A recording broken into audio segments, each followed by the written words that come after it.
Hello student, तो आज हम लोग 10 इम्पोर्टेंट क्वेश्चन सीखेंगे चैप्टर हेरिडिटी एंड एवोल्यूशन से। ठीक है, तो देखो क्वेश्चन नंबर 1 में क्या कह रहा है कि what are fossils and what do they tell us about the process of evolution.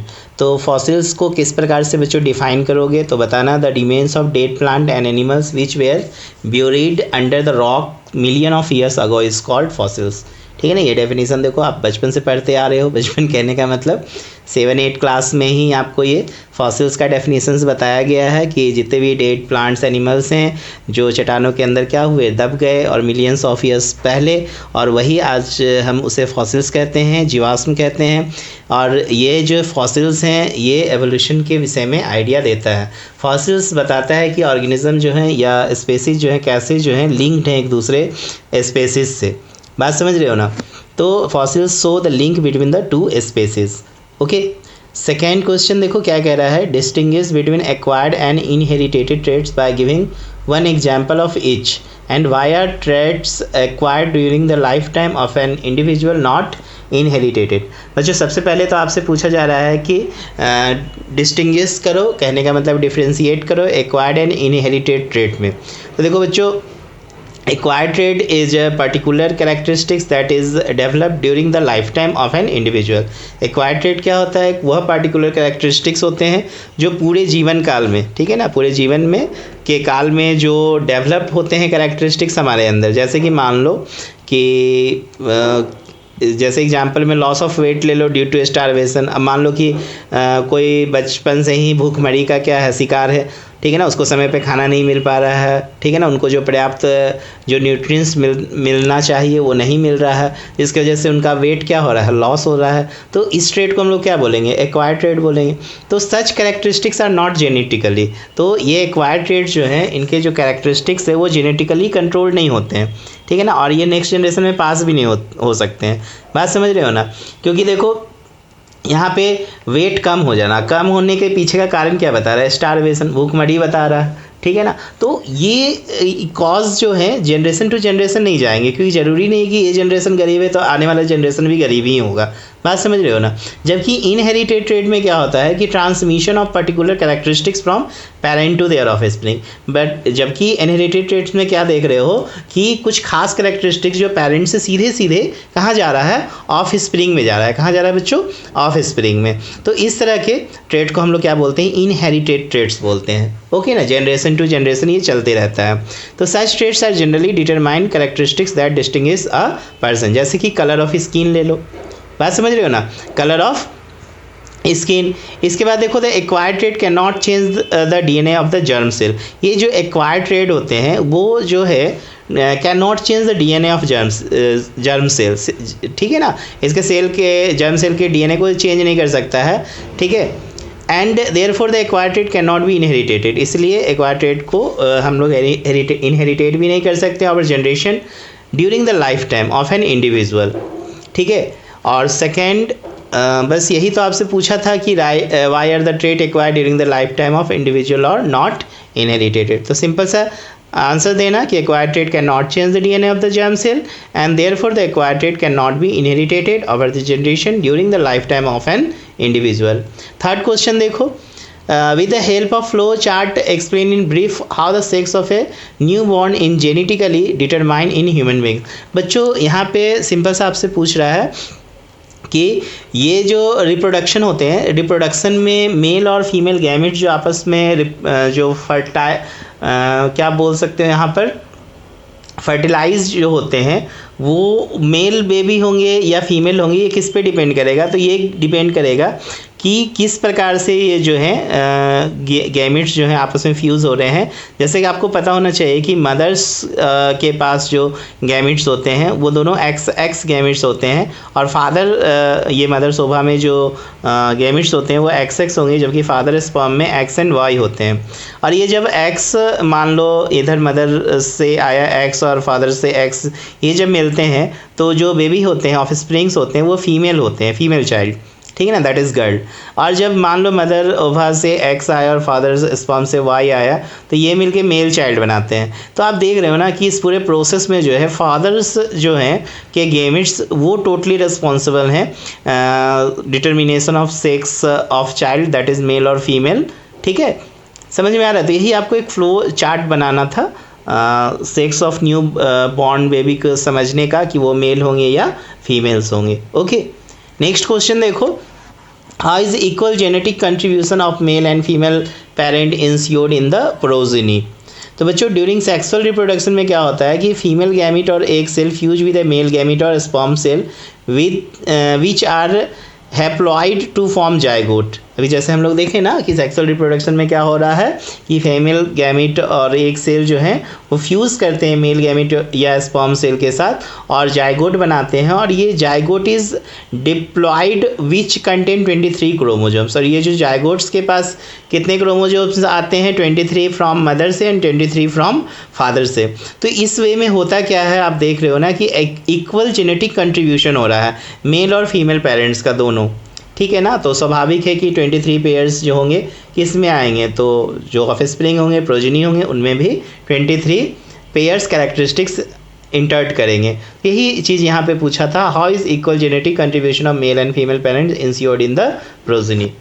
Next question देखो, what are homologous organs and can the wing of a butterfly and the wing of wings of a bat be regarded as homologous। तो ये तो बिल्कुल नहीं होंगे, and Y भी पूछ रहा है। तो बच्चों होमोलोगस ऑर्गन्स किसको बोलोगे, तो दो जो organs which have the same basic structural design. वैसे आप होमोलोगस ऑर्गन्स में वैसे ऑर्गन्स को देखोगे जिसका बेसिक स्ट्रक्चरल डिजाइन या बहुत ही बिल्कुल सिमिलर आपको देखने में लगेंगे। ठीक है ना, उनका जो developmental origin but have different function, लेकिन उनके फंक्शंस जो होंगे अलग अलग होंगे। जैसे उदाहरण के रूप में देखो the four limb of frog, lizard, bird, man, बिल्कुल आपको देखने में एक जैसे लगेंगे लेकिन उनका फंक्शंस क्या है, अलग अलग है। देखो आप इसका मैं आपको इमेज भी आपको दिखा रहा हूँ। देखो ये फ्रॉग के हैं, ये लिजार्ड के, बर्ड के, ह्यूमन के, लेकिन सबका जो फंक्शन है, सबका वर्क करने का तरीका देखो। इसका हम लोग ह्यूमन का जो है उसका अलग फंक्शन है, बर्ड्स का अलग फंक्शन है, लिजार्ड का अलग है, फ्रॉग का अलग है। ठीक है, इसी में सेकेंड क्वेश्चन कह रहा है कि can the wing of butterfly and wing of bat regarded as homologous. तो नो, अभी मैंने बताया भी था, नो बिल्कुल नहीं।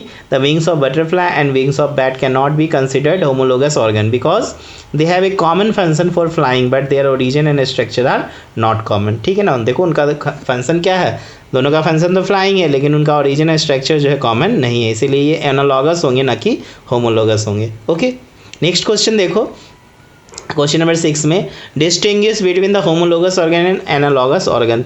होमोलोगस ऑर्गन और एनालॉगस ऑर्गन में क्या अंतर होता है बच्चों, तो होमोलोगस ऑर्गन में देखो कि they have the same basic structural design, जबकि एनालॉगस ऑर्गन में क्या होते हैं, डिफरेंट बेसिक स्ट्रक्चरल डिजाइन होते हैं।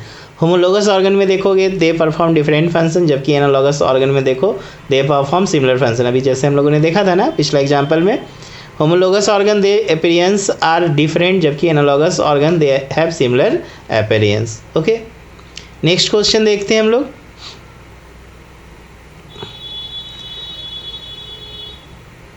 How are fossils form, describe in brief two method determining the age of fossils. Fossils कैसे बनते हैं, और आपको दो मेथड बताना है जिससे कि हम फॉसिल्स के एज को समझ सके कि ये कितने पुराने हैं। ठीक है ना, तो देखो व्हेन ऑर्गेनिज्म डाई, जब भी कोई ऑर्गेनिज्म मरते हैं, their bodies decompose due to action of micro organism.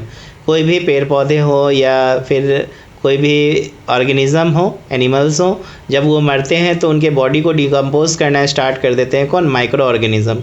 ठीक है ना, उनके बॉडी को, एनिमल के बॉडी को डिकम्पोज करना स्टार्ट करते हैं कौन, micro organism. However sometime the body और at least some part of the body may be such an environment that does not let it decompose completely. लेकिन कभी कभी ऐसा भी होता है कि एनिमल्स का या कुछ पार्ट ऐसे भी है जो कम्प्लीटली जो है डिकम्पोज नहीं हो पाते हैं। ठीक है ना, तो जैसे कि बोन्स वगैरह को डिकम्पोज करना बड़ा मुश्किल होता है। तो all such preserve traces of living organism are called fossils. और यही जो है लिविंग ऑर्गेनिज्म जो है, ठीक है ना, जो भी हम लोग बोले जीवाश्म, इसको नाम दिए फॉसिल्स कहे, क्या बोले, फॉसिल्स। तो इस फॉसिल्स का एज को डिटरमाइन करने के दो मेथड्स होंगे। देखो सबसे पहला मेथड्स क्या है कि if we dig into the earth and start finding fossils, जैसे मान लो आप अर्थ की खुदाई करते हो तो आपको फॉसिल्स मिल सकते हैं. It can be assume that the fossils closer to the surface are more recent to those found in deeper layers. ठीक है ना. It can be assume that fossils closer to the surface are more recent to those found in deeper layer. Deeper layers में आपको ज़्यादा मिल सकते हैं, मिलेंगे. हाँ, कि fossils closer to the surface are more recent found in deeper layers. And दूसरा क्या मेथड्स होगा, by detecting the ratio of different isotopes of the same element in the fossils material. जो भी फॉसिल्स मटेरियल्स होंगे, ठीक है, एक ही elements के अलग अलग आइसोटोप्स को जब हम उनके रेशियो को डिटेक्ट करेंगे तो हम पता कर सकते हैं कि फॉसिल्स कितने पुराने हैं. ठीक है, समझ में आ रहा है ना. चलो नेक्स्ट देखो question. An individual can not pass on to its progeny the experiences of its life time. Justify the statement with the help of an example and also give reason for the same. बच्चों यहाँ पे सवाल बोल रहा है an individual can not pass on to its progeny the experience of its life time. तो experience जो होता है ना बच्चों, वो लाइफ टाइम कोई इंडिविजुअल वर्क के आधार पर एक समझता है कि कैसे देख, जैसे आप कोई भी आप मेहनत करते हो, काम करते हो, तब तो आपको लगता है ना कि मेरे पास इस वर्क का एक्सपीरियंस है. ठीक है ना. जैसे आप स्टूडेंट हो, पढ़ रहे हो, पढ़ के आपने मैट्रिक का एग्ज़ाम दिया, इंटर का एग्ज़ाम दिया, तो आप बोलते हो ना मेरा एक्सपीरियंस है मैट्रिक का एग्ज़ाम देने का, क्योंकि आपने मैट्रिक के एग्ज़ाम के लिए क्या किया, प्रिपरेशन किया. ऐसा तो नहीं है बगैर प्रिपरेशन का आपने एग्ज़ाम दे दिया. तो experience achieve during the life time of an individual does not make any change in the gene of the individual. समझ रहे हो ना. एक्सपीरियंस जो है हम अपने पूरे लाइफ टाइम में अचीव करते हैं, इससे जीन में कोई चेंजिंग हो जाए ऐसा कहना मुश्किल है. ठीक है ना. जैसे उदाहरण के रूप में देखो, if a person reads a book on birds, जैसे मान लो कोई व्यक्ति है किताब पढ़ रहा है, किस पर, बर्ड्स पे पढ़ रहा है. The knowledge he earns by reading the book does not make any change in the gene. तो क्या इसके जीन में क्या कोई चेंजिंग हो जाएगा? बिल्कुल नहीं होगा. ठीक है ना. ये जो नॉलेज लिया बर्ड्स का, तो उसके जीन में कोई चेंजिंग होगा? बिल्कुल नहीं होगा. Hence this knowledge will not gate automatically transmitted. तो ये नॉलेज जो है नेक्स्ट जनरेशन में ट्रांसमिट नहीं होने वाला है. इसी ट्रेड को हम लोग बोलते हैं acquired trait. Such a trait is known as acquired trait. Okay. Next question है जीन किसे कहते हैं. बच्चों gene is the unit of inheritance. Gene जो है इनहेरिटेंस का यूनिट है. Gene is the part of chromosomes. ये क्रोमोजोम्स का पार्ट होता है which control the appearance of set of hereditary characteristics. जो क्या करता है कंट्रोल, तो appearance of set of hereditary characteristics को क्या करता है, कंट्रोल करता है. नेक्स्ट क्वेश्चन है what is sex chromosome. Sex chromosome से क्या समझते हो. तो sex chromosomes is a chromosome that operate in the sex determining mechanism. ठीक है. Sex determining mechanism of species को समझाता है. जैसे अभी हम लोगों ने देखा था कि मेल और फीमेल गैविट्स में जब फ्यूज़ हुआ था तो किस प्रकार से जो है ऑफ स्प्रिंग बने थे, मेल थे या फीमेल थे, कैसे फ्यूजन हुआ था, एक्स एक्स हुआ था, एक्स वाई हुआ था. तो many animals have 2 different types of sex chromosomes. उदाहरण के तौर पे आप ह्यूमन में देखोगे लार्ज एक्स क्रोमोजोम्स होते हैं, मच स्मॉलर वाई क्रोमोजोम्स होते हैं. ओके. तो आई होप आपको ये 10 क्वेश्चन समझ में आया होगा और ये 10 क्वेश्चन आपके एग्ज़ाम के लिए काफ़ी इंपॉर्टेंट होंगे. Okay, thank you.